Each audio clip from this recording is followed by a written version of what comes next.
एक नौजवान खूबसूरत लड़की रोजाना अकेली यूनिवर्सिटी जाती थी। एक दिन की बात है, छुट्टी होने के कुछ देर बाद ही अचानक बादल गरजने लगे और जोरदार बारिश होने लगी। सर्दी की शिद्दत बढ़ने लगी। आसमान से गिरने वाले ओले सिरों पर पत्थरों की तरह बरसने लगे।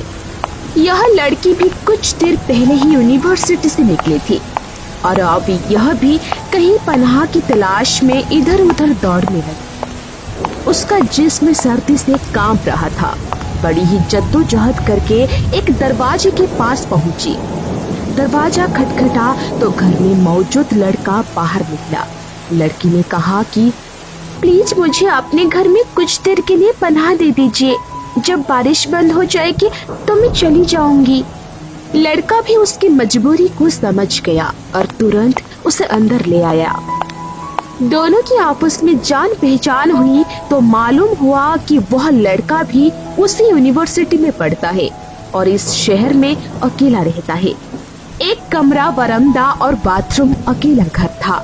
नौजवान ने लड़की को आराम करने को कहा और फिर उसके पास हीटर रख दिया और कहा कि जब आपकी सर्दी दूर हो जाए तो हीटर बंद कर देना। थोड़ी देर तक लड़की बिस्तर पर बैठकर कांपती रही और फिर अचानक गहरी नींद में चली गई। कुछ देर बाद नौजवान ने हीटर लेने आया तो बेड पर सोई हुई लड़की को देखकर बहकने लगा और बड़ी ही मुश्किल से खुद को संभाल कर हीटर लेकर कमरे से बाहर निकल पाया। लेकिन शैतान उसे गुमराह करने के लिए मौका की तलाश में था। शैतान उसे वसवसे देने लगा।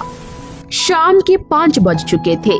लड़की अचानक हड़बड़ाकर बिस्तर से उठी और सोचने लगी कि आखिर मैं इतनी गहरी नींद में कैसे चली गई। लगता है मेरे साथ कुछ तो गलत हुआ है। और फिर घबराहट के आलम में कमरे से बाहर निकली तो देखती है कि वह नौजवान बरामदा में बेहोश पड़ा था। यह मंजर देखकर लड़की और भी ज्यादा डर गई और घबराहट के आलम में घर की तरफ दौड़ने लगी और पीछे मुड़कर भी ना देखा। घर पहुंचकर अपने बाप की गोद में सर रख दिया, जो पूरी रात शहर के कोने कोने में उसे तलाश कर चुका था, और कसम खाकर कहा, मैं नहीं जानती जिस वक्त मेरी आंख लगी क्या हुआ होगा और मेरे साथ क्या किया गया होगा। मुझे कुछ नहीं पता। सुबह हुई। लड़की का बाप गुस्से की हालत में उठा और यूनिवर्सिटी पहुंच गया। लेकिन आज वो लड़का नहीं आया था। उसके क्लास में गैर हाजिर होने वाले लड़के के बारे में पूछा तो पता चला कि एक लड़का शहर से बाहर गया हुआ है और एक बीमार अस्पताल में दाखिल है। बाप अस्पताल पहुंच गया ताकि उस नौजवान को तलाश कर सके और अपनी बेटी का इंतकाम ले सके। अस्पताल में तलाश के बाद जब उस मौरिस लड़के के कमरे में पहुंचा तो उसे इस हाल में पाया कि दोनों हाथों की उंगलियां पट्टियों से बंधी हुई थी। डॉक्टर ने बताया कि थोड़ी देर पहले ही इसे हमारे पास लाया गया तो उसके दोनों हाथ जले हुए थे। नाम पता बताए बगैर लड़की के वलीद ने नौजवान को कसम देते हुए कहा कि बताओ आपको क्या हुआ है। वह लड़का बोला, कल एक लड़की बारिश से बचते हुए पनाह लेने के लिए मेरे पास आई। मैंने उसे अपना यहाँ पनाह दे दी, लेकिन शैतान मुझे फिसलाने लगा। मैं हीटर लेने के बहाने अंदर आया था। वो लड़की मुझे जन्नत की हूर लगी। मैं फौरन बाहर निकल आया, लेकिन शैतान मुझे बहलाता रहा। जब भी मुझे शैतान बहलाता तो मैं अपनी उंगली आग में जला देता ताकि जन्मून की आग और उसके अजाब को याद कर सकूं, अपने दिल को बुराई से बाज रख सकूं।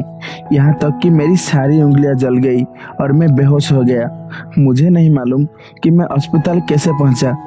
यह बात सुनकर लड़की का बाप बहुत हैरान हुआ और बुलंद आवाज में बोला, यह लोग गवाह रहे। मैं इस पाकसीरत लड़के से अपनी बेटी का निकाह करना चाहता हूँ। और फिर कुछ दिन बाद दोनों का निकाह कर दिया गया। दोस्तों, ये अल्लाह से डरने वालों का अंजाम है। अगर उसे अल्लाह का डर ना होता तो उस लड़की की इज्जत नहीं बच सकती थी और शायद उस लड़के का भी ना जाने क्या हाल होता। दोस्तों, आपको इस कहानी के बारे में क्या कहना है हमें कमेंट करके जरूर बताइए। वीडियो को लाइक कर दीजिए और इसी तरह की कहानियाँ देखने के लिए चैनल को सब्सक्राइब करके बेल आइकन को दबाकर ऑल पर सेट कर लीजिए ताकि आने वाली वीडियो का नोटिफिकेशन आपके पास तुरंत पहुंच जाए। मैं मिलती हूँ आपसे अगली वीडियो में, तब तक के लिए धन्यवाद।